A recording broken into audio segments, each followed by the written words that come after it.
Chapter 6, Resistance to Change. I am in the rhythm and flow of ever-changing life. Awareness is the first step in healing or changing.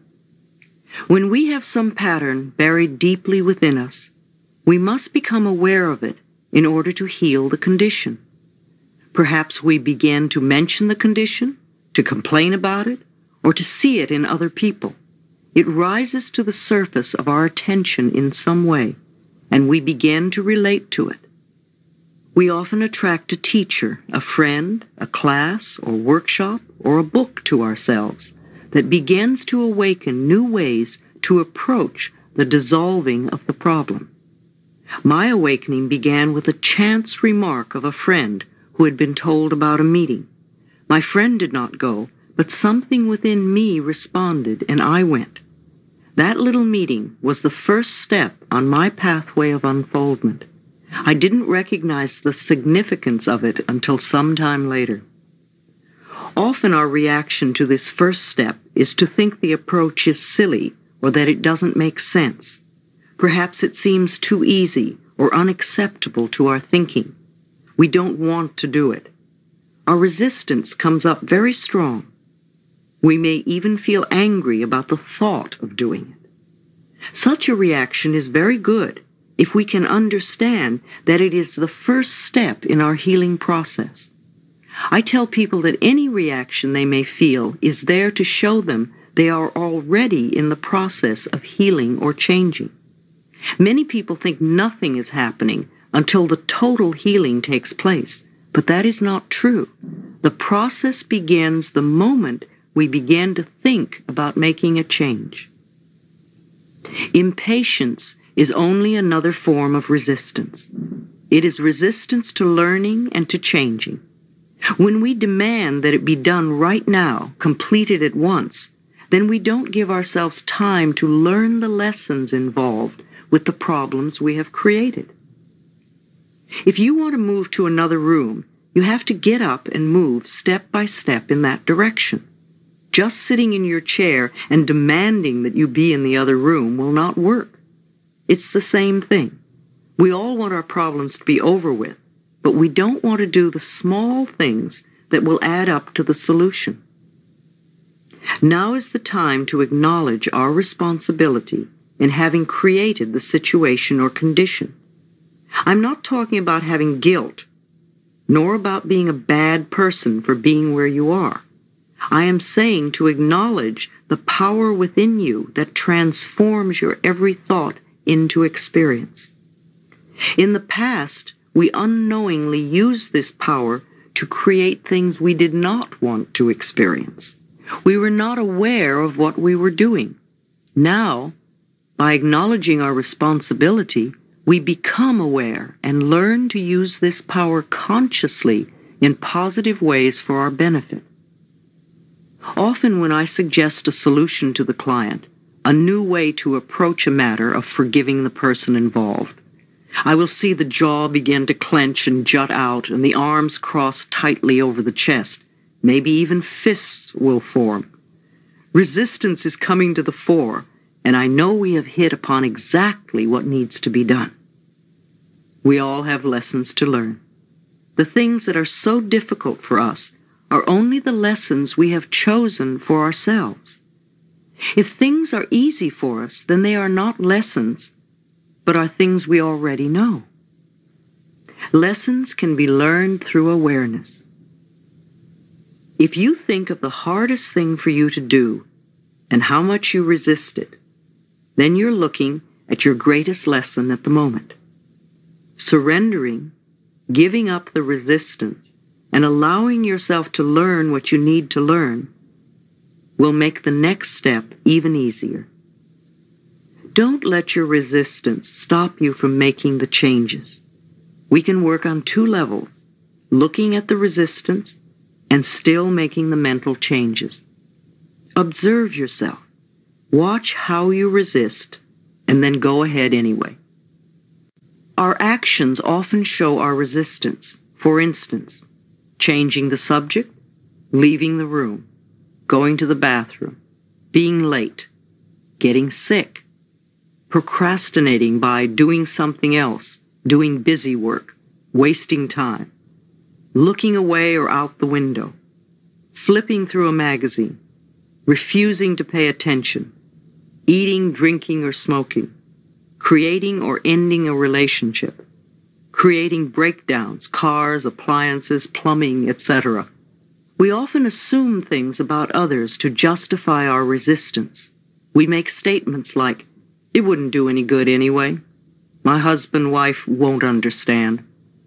I would have to change my whole perspective. Only crazy people go to therapists. They couldn't help me with my problem.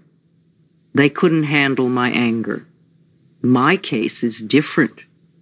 I don't want to bother them. It'll work itself out. Nobody else does it." We grow up with beliefs that become our resistance to changing. Some of our limiting ideas are, "It's not done. It's just not right. It's not right for me to do that." That wouldn't be spiritual. Spiritual people don't get angry. Men, women just don't do that. My family never did that. Love is not for me. That's just silly. It's too far to drive. It's too much work. It's too expensive. It'll take too long. I don't believe in it. I'm not that kind of person. We give our power to others and use that excuse as our resistance to changing. We have ideas like, "God doesn't approve. I'm waiting for the stars to say it's okay. This isn't the right environment. They won't let me change. I don't have the right teacher, book, class, tools. My doctor doesn't want me to. I can't get time off from work. I don't want to be under their spell. It's all their fault. They have to change first. As soon as I get, then I'll do it. They don't understand. I don't want to hurt them. It's against my upbringing, religion, philosophy." We have ideas about ourselves that we use as limitations or resistance to changing.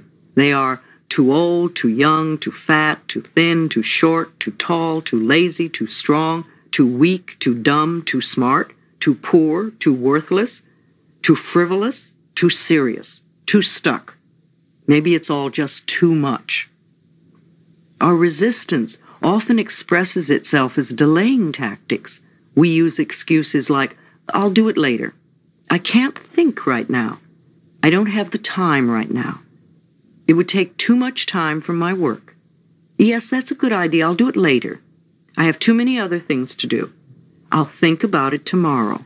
I'll do it as soon as I get through with, or as soon as I get back from this trip. The time isn't right. It's too late or too soon." Denial. This form of resistance shows up in denial of the need to do any changing. Things like, "There's nothing wrong with me. I can't do anything about this problem. I was all right the last time. What good would it do to change? If I ignore it, maybe the problem will go away." By far, the biggest category of resistance is fear. Fear of the unknown. Listen to these. "I'm not ready yet. I might fail. They might reject me. What would the neighbors think? I don't want to open that can of worms. I'm afraid to tell my husband or wife. I don't know enough. I might get hurt. I may have to change. It might cost me money. I would rather die first or get a divorce first. I don't want anyone to know I have a problem. I'm afraid to express my feelings. I don't want to talk about it. I don't have the energy. Who knows where I might end up? I may lose my freedom. It's too hard to do. I don't have enough money now. It might hurt my back. I wouldn't be perfect. I might lose my friends. I don't trust anyone. It might hurt my image. I'm not good enough." And on and on and on the list goes. Do you recognize some of these as the way you resist? Look for the resistance in these examples. A client came to me because she was in a lot of pain. She had broken her back, her neck, and her knee in 3 separate auto accidents. Yet she was late, got lost, and then was stuck in traffic. It was easy for her to tell me all her problems, but the minute I said, "Let me talk for a moment," all sorts of turmoil began. Her contact lenses began to bother her. She wanted to sit in another chair. She had to go to the bathroom. Then her lenses had to come out. I could not keep her attention for the rest of the session. It was all resistance. She wasn't ready to let go and be healed. I discovered her sister also had broken her back twice, and so had her mother. Another client was an actor, a mime, a street performer, and quite good at it. He bragged at how clever he was at cheating others, especially institutions. He knew how to get away with almost anything, and yet he got away with nothing. He was always broke, at least a month behind in the rent, often without a telephone. His clothes were tacky, work was very sporadic, he had lots of pains in his body, and his love life was zilch. His theory was that he couldn't stop cheating until some good came into his life. Of course, with what he was giving out, no good could come into his life. He had to stop cheating first. His resistance was that he was not ready to let go of the old ways. Leave your friends alone. Too often, instead of working on our own changes, we decide which of our friends needs to change. This, too, is resistance. In the early days of my work, I had a client who would send me to all her friends in the hospital. Instead of sending them flowers, she would have me go to fix up their problems. I would arrive with my tape recorder in hand, usually finding someone in bed who didn't know why I was there or understand what I was doing. This was before I learned never to work with anyone unless they request it. Sometimes clients come to me because a friend has given them a session as a present. This usually doesn't work too well, and they seldom come back for further work. When something works well for us, we often want to share it with others, but they may not be ready to make a change at that point in time and space. It's hard enough to make changes when we want to, but to try to make someone else change when they don't want to is impossible, and it can ruin a good friendship. I push my clients because they come to me. I leave my friends alone. Mirror work. Mirrors reflect back to us our feelings about ourselves. They show us clearly the areas to be changed if we want to have a joyous, fulfilling life. I ask people to look in their eyes and say something positive about themselves every time they pass a mirror. The most powerful way to do affirmations is to look in a mirror and say them out loud. You are immediately aware of the resistance and can move through it quicker. Use it often for affirmations and to check where you are resisting and where you are open and flowing. Now, look in a mirror and say to yourself, I am willing to change.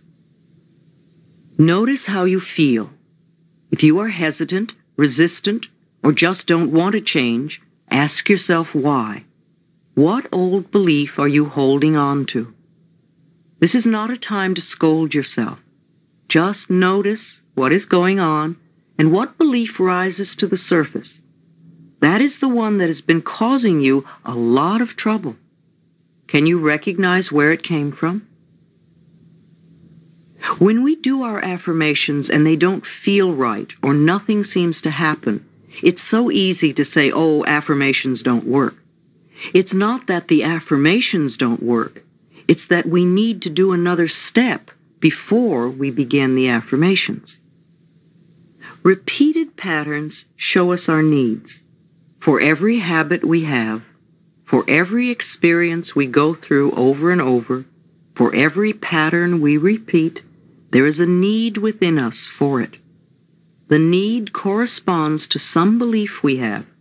If there were not a need, then we wouldn't have it, do it, or be it. There is something within us that needs the fat, the poor relationships, the failures, the cigarettes, the anger, the poverty, or abuse or whatever it is that's a problem for us. How many times have we said, I won't ever do that again? And then before the day is up, we have the piece of cake, smoke the cigarette, say the hateful things to the ones we love, etc. Then we compound the whole problem by angrily saying to ourselves, oh, you have no willpower, no discipline, you're just weak. This only adds to the load of guilt we already carry. It has nothing to do with willpower or discipline. Whatever we are trying to release in our lives is just a symptom, an outer effect. Trying to eliminate the symptom without working on dissolving the cause is useless. The moment we release our willpower or discipline, the symptom crops up again. I say to clients, there must be a need in you for this condition or you wouldn't have it. Let's go back a step and work on the willingness to release the need. When the need is gone, you will have no desire for the cigarette or the overeating or the negative pattern. One of the first affirmations to use is, I am willing to release the need for the resistance or the headache or the constipation or the excess weight or the lack of money or whatever. Say, I am willing to release the need for. If you are resisting at this point, then your other affirmations cannot work. The webs we create around ourselves need to be unwound. If you have ever untangled a ball of string, you know that yanking and pulling only makes it worse. Be gentle and patient with yourself as you untangle your own mental knots. Get help if you need it. Above all, love yourself in the process. The willingness to let go of the old is the key. When I say needing the problem, I mean that according to our particular set of thought patterns, we need to have certain outer effects or experiences. Every outer effect is the natural expression of an inner thought pattern. And to battle only the outer effect or symptom is wasted energy and often increases the problem. I am unworthy creates procrastination. If one of my inner belief systems or thought patterns is, I am unworthy, then one of my outer effects will probably be procrastination.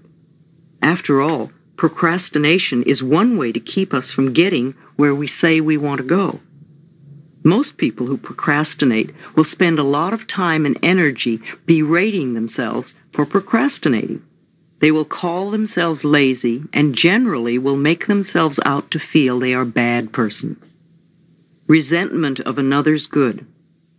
I had a client who loved attention and usually came to class late so he could create a stir. He had been the baby of 18 children, and he came last on the list of getting.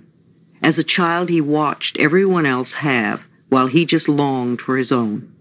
Even now, when someone had good fortune, he would not rejoice with them. Instead, he would say, "Oh, I wish I had that," or "Why don't I ever get that?" His resentment of their good was a barrier to his own growth and change. Self-worth opens many doors. A client who was 79 came to me. She taught singing, and several of her students were making television commercials. She wanted to do this, but was afraid. I supported her totally and explained, there is nobody like you. Just be yourself. I said, do it for the fun of it. There are people out there looking for exactly what you have to offer. Let them know you exist. She called several agents and casting directors and said, I'm a senior citizen and I want to do commercials. And in a short time, she had a commercial. And since then, she's never stopped working. I often see her on TV and in the magazines. New careers can start at any age, especially if you do it for the fun of it. Self-criticizing is totally missing the mark. It will only intensify procrastination and laziness. The place to put the mental energy is into releasing the old and creating a new thought pattern. Say, I am willing to release the need to be unworthy. I am worthy of the very best in life, and I now lovingly allow myself to accept it. As I spend a few days doing this affirmation over and over, my outer effect pattern of procrastination will automatically begin to fade. As I internally create a pattern of self-worth, then I no longer need to delay my own good. Do you see how this could apply to some of the negative patterns or outer effects in your own life? Let's stop wasting time and energy putting ourselves down for something we can't help doing if we have certain inner beliefs. Change the beliefs. No matter how you approach it or what subject matter we are talking about, we are only dealing with thoughts, and thoughts can be changed. When we want to change a condition, we need to say so. I am willing to release the pattern within me that is creating this condition.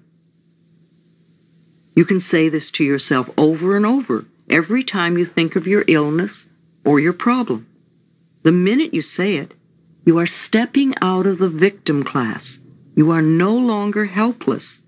You are acknowledging your own power. You are saying, I am beginning to understand that I created this. I now take my own power back. I am going to release this old idea and let it go. Self-criticism. I have a client who will eat a pound of butter and everything else she can get a hold of when she cannot bear to be with her own negative thoughts. The next day she'll be angry at her body for being heavy. When she was a little girl, she would walk around the family dinner table, finishing off everyone's leftovers and eating a whole stick of butter. The family would laugh and think it was cute. It was almost the only approval she got from her family. When you scold yourself, when you berate yourself, when you beat yourself up, who do you think you're treating this way? Almost all of our programming, both negative and positive, was accepted by us by the time we were 3 years old. Our experiences since then are based on what we accepted and believed about ourselves and about life at that time. The way we were treated when we were very little is usually the way we treat ourselves now. The person you are scolding is a 3-year-old child within you. If you are a person who gets angry at yourself for being afraid and fearful, think of yourself as being 3 years old. If you had a little 3-year-old child in front of you who was afraid, what would you do? Would you be angry at it? Or would you reach out your arms and comfort the child until it felt safe and at ease? The adults around you when you were a child may not have known how to comfort you at that time. Now you are the adult in your life. And if you're not comforting that child within you, then that is very sad indeed. What was done in the past is done, and it is over now. But this is present time, and you now have the opportunity to treat yourself the way you wish to be treated. Scolding yourself only makes you more frightened, and there's nowhere to turn. When the child within feels unsafe, it creates a lot of trouble. Remember how it felt to be belittled when you were young? It feels the same way now to that child within. Be kind to yourself. Begin to love and approve of yourself. That's what that little child needs in order to express itself at its highest potential. In the infinity of life where I am, all is perfect, whole, and complete. I see any resistance patterns within me only as something else to release. They have no power over me. I am the power in my world. I flow with the changes taking place in my life as best I can. I approve of myself and the way I am changing. I am doing the best I can. Each day gets easier. I rejoice that I am in the rhythm and flow of my ever-changing life. Today is a wonderful day. I choose to make it so. All is well in my world.